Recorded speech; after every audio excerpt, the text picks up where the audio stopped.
Saudara, harga emas logam mulia yang fluktuatif namun cenderung mengalami kenaikan membuat para investor saat ini mulai mengalihkan asetnya berinvestasi emas.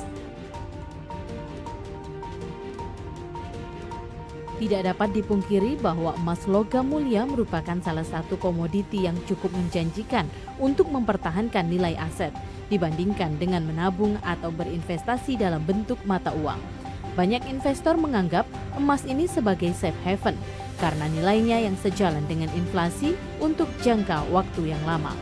Nilai emas ini tidak dipengaruhi oleh kebijakan suku bunga yang ditetapkan pemerintah.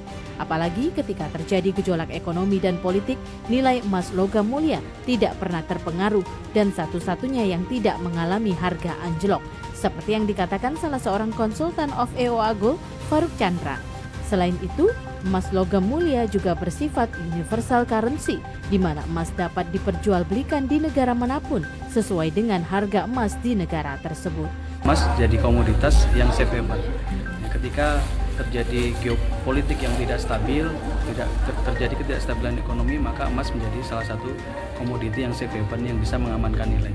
Terbukti ketika kita mengamankan nilai, kita menyimpan dalam bentuk emas, maka emas itu bisa membeli harga-harga stabil bahkan lebih banyak ketika terjadi ketidakstabilan ekonomi.